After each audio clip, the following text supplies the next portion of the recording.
Visual to blindness.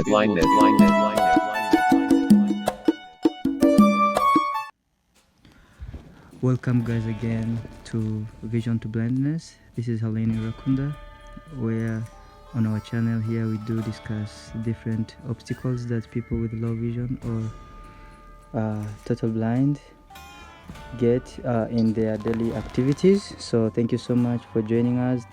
Thank you for those who have been subscribing, viewing and sharing with other people, commenting also. Thank you so much, I appreciate it. And we thank God for another day, for giving us another new day. And he's gonna tell us his name, where is he from, and everything, and his story of as a person who lives with a disability of vision. So I'm having him on the other side of the phone. For so long, people with vision have seen people with no vision as hopeless and no positive future for them. But we as Vision to Blindness, we are here to change this negative mindset that people with vision have been thinking towards blind community. However, our plan as Vision to Blindness is to interview young men and women who have experienced both vision and no vision.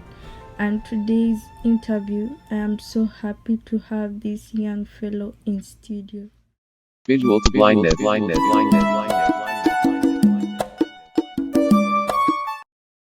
So welcome again, Randy.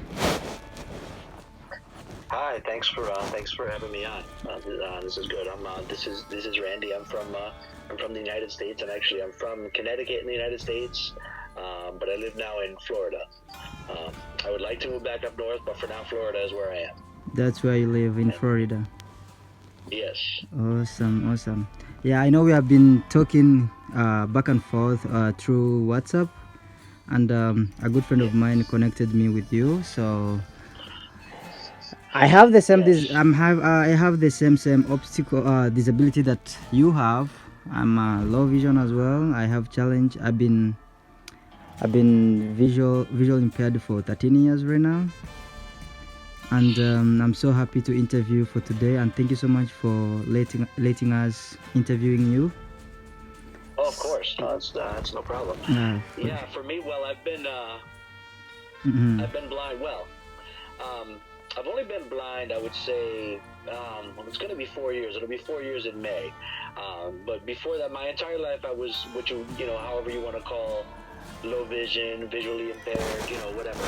I was blind when I was born, and I had a procedure. That they I had cataracts in my eye, and I had glaucoma in both eyes. And so I had a procedure on both my eyes. They were able to restore my sight in my right eye, but not my left eye. So then for my entire life I was visually impaired, but I could see, I could do most things. We can get into more of that. But then in the past, in 2017, I had to have another procedure. And actually, they were going to put a shunt in my eye because the glaucoma was bad and I couldn't treat it with any medication. So they were going to put a shunt in my eye to lower the pressure, and my eye had a bleed in my eye, and my retina detached, and it was the second time with the detached retina. So, once that happens, it's too much damage to the retina. So basically now, I would say I'm totally blind. I mean, it's not the same as, if you're totally blind and you see nothing. You see nothing. But for me, I have some light perception. I can tell you if it's day or night. I can tell you if the lights are on or off. If I'm in a place that's familiar, I can guide myself by the lights or like by the windows. Like if I'm in my home, I can go around my house based on, I know where the windows are and where the lights are. So it's my home, I'm very familiar. So that's fine. But, when if I'm out and about in a strange place, or if I'm outside, I need to walk with the cane. I can't just go around. So basically I'm totally blind. I mean, I'm happy to have the light perception and not just be constantly in the darkness, but it's total blindness. I can't read or see people or anything like that. All right. Let me take you back a little bit for what you have said. You said like in April you're gonna turn 4 years since you became a total blind, right? Yes. And yes, in May. May. The end of May. The end of May, I'm sorry. And at the same time, you said you were born blind. You know, people out there, they might not understand the difference between partial sighted and total blind. Could you please give us a little bit of try to give us the difference between total blind and partial sighted? Of course. Well, so in my case, as a newborn baby, I was totally blind. Okay. I actually, I was exposed to an infection, basically, when I was a baby in the womb, but I was, not born yet. My mother was exposed to someone with a virus, and the virus, it affects the unborn baby. So it damaged my eyes. So I was born and I had, glaucoma. I had these heavy cataracts on my eyes, so I had no vision at all as a baby. But then I had a procedure and they restored the vision in one of my eyes. So I could see, like I tell people a lot of times, it's hard for a sighted person to really understand necessarily. A lot of sighted people, they think, if you don't have, perfect sight, or if you're not able to see 20/20 vision with, maybe with glasses or with contacts, they think of you as blind, but really it's more of like a spectrum, where on one end of the spectrum you have people that are totally blind. And then on the other end of the spectrum, you have people that are sighted and they can, do whatever it is they need to do. They don't wear glasses. Their vision is perfect. And so all of us that are visually impaired, we fall somewhere in that range. And so everyone, and everyone's vision is different. Everyone has a different eye condition. Some people, they see very well up close, but they don't have much, distance vision. Some people, they can see straight forward, but they don't have much, vision, peripheral vision on the sides. So it's all different. Everyone's, every visually impaired person has a different condition and different circumstance. But in my case, I could see pretty well from up close. Like I could read. I didn't need large print or any of those things, Braille. I could read, normal books and print, newspapers, that kind of thing. But my distance vision was not very good. If I was in school, I couldn't see, even with glasses on, I couldn't really read what they wrote on the board, taking notes in class. I couldn't read that. And I didn't have enough distance vision to have a driver's license. Like I could drive, I learned how, and I've driven, on and off the road, but, I wasn't able to pass the test to get the license.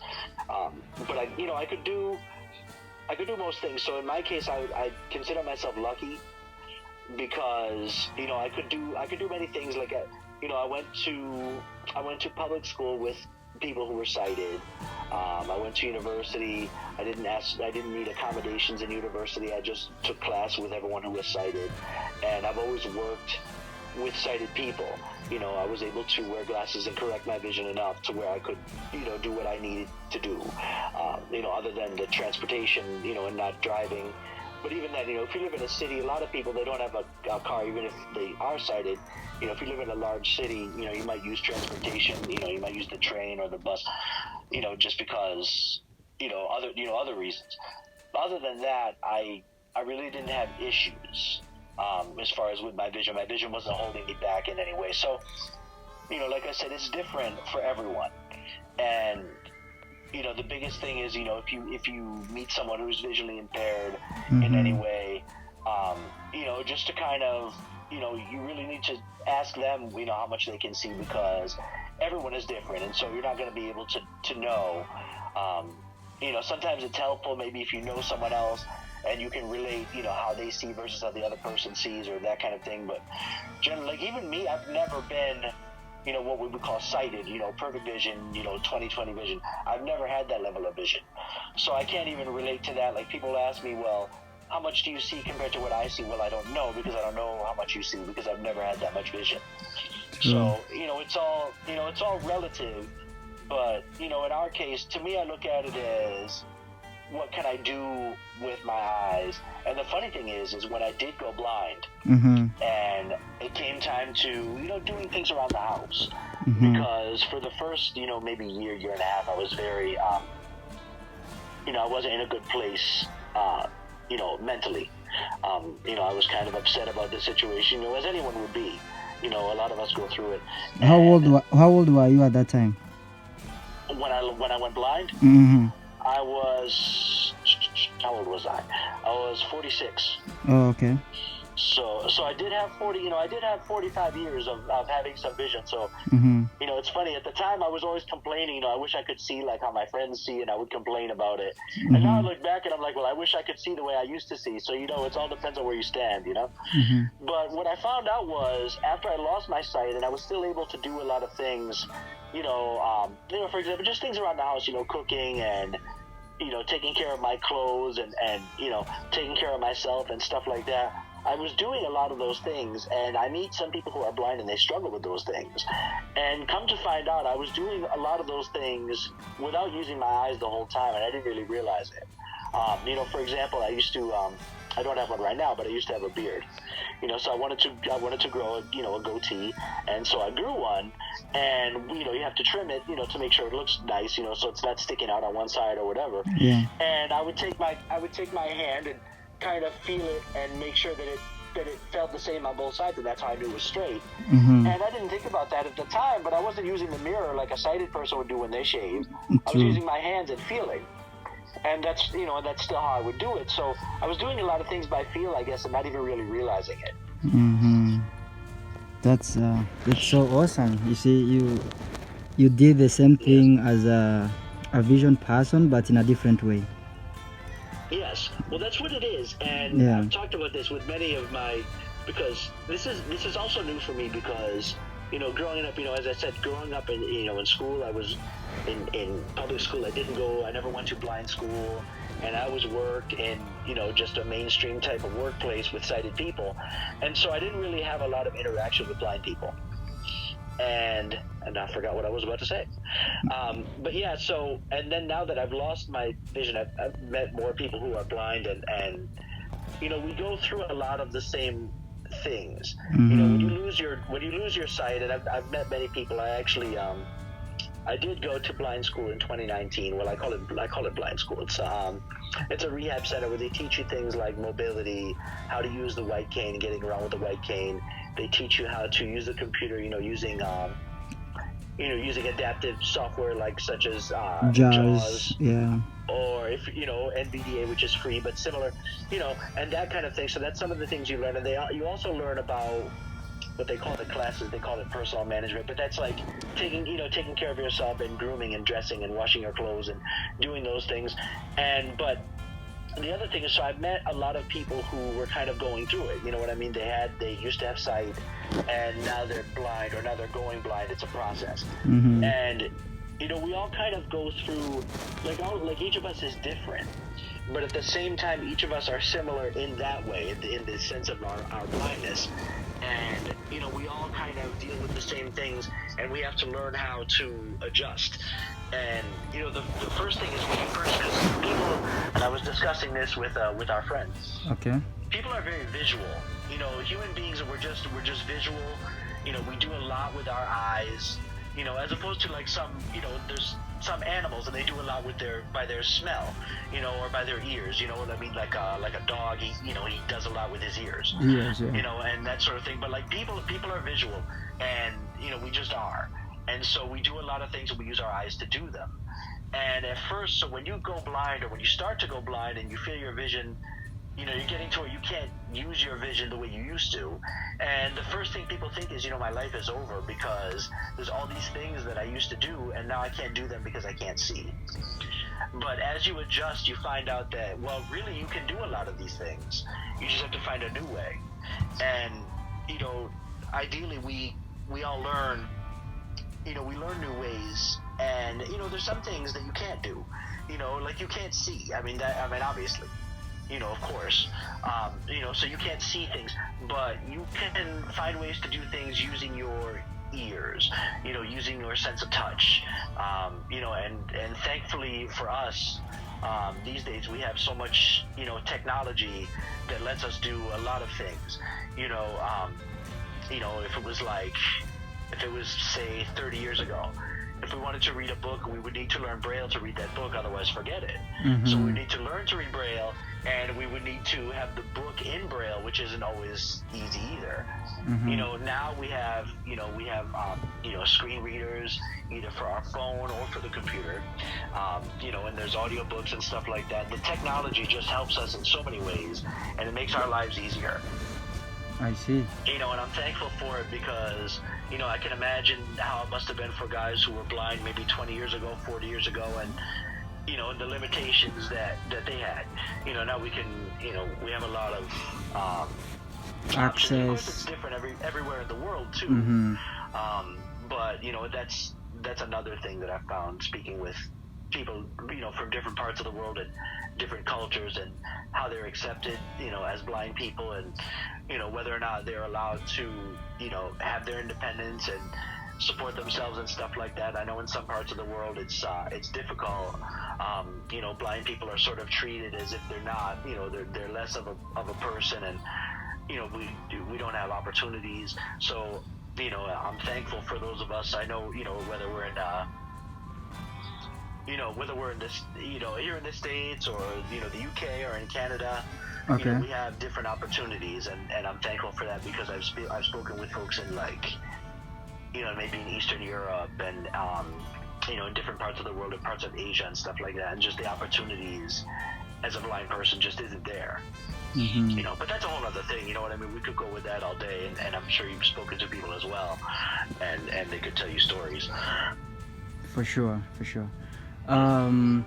So how was the experience in your elementary school when you started, like, as a tell us a little bit, tell us, since you started elementary up to your high school, up to grade 12. Okay.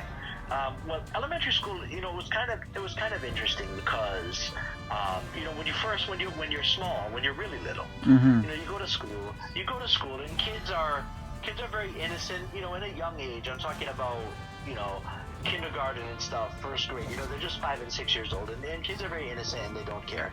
But as they get older, and you know how it is, people will start to, be sort of, nasty to each other. They look at the other kids funny if a kid is different and stuff like that. So I dealt with a lot of stuff, I would say, starting in maybe like 4th grade, which for me, because I skipped a grade in school. So I was actually very young when I was in 4th grade. I was only 8 years old. Usually here in the States, you would be 9 years old in 4th grade. I was 8 years old. So I was a little bit younger. And, in 4th grade is when people started to really pay attention to, I had these glasses on my face, and they were very funny. They weren't like regular glasses like the other kids might have. They were very thick, and people would, mess with me and like call me, certain things or whatever. They would ask me questions, like they would run up to you and stick their hand in your face and say, how many fingers do I have up, and that sort of thing. And so you started to deal with that stuff. And so for me, I didn't like it, which obviously nobody likes it. Nobody, yeah, but for sure. I didn't like it, and so I would always fight, with that. If a guy would come to me and say something to me that I didn't like, I would fight with him. And so I found myself getting in a lot of trouble, and later in elementary school and into middle school and stuff. Not so much in high school. High school's a little different. But so it was hard for me, I guess. I would say from the time I was maybe 9 years old to the time I was like 15, I would say. It was kind of a struggle for me. I was just having a fight, often, like at least every, maybe a couple times a week. I would be in a fight in school and getting in trouble just because I wasn't going to just let people talk to me any kind of way. So, but, it's just, but I mean, I think that's kind of universal. I think most people have dealt with some of that in school, whether or not you're, if you're visually impaired or blind, or maybe if a person is deaf, or maybe if they just look funny, or there might not even be, it could be anything, maybe if they're especially tall or short, or, anyone that's different, in school, if a person is different, they're going to be, kind of singled out, in one way or another a lot of the time. And so that's, so that's kind of universal.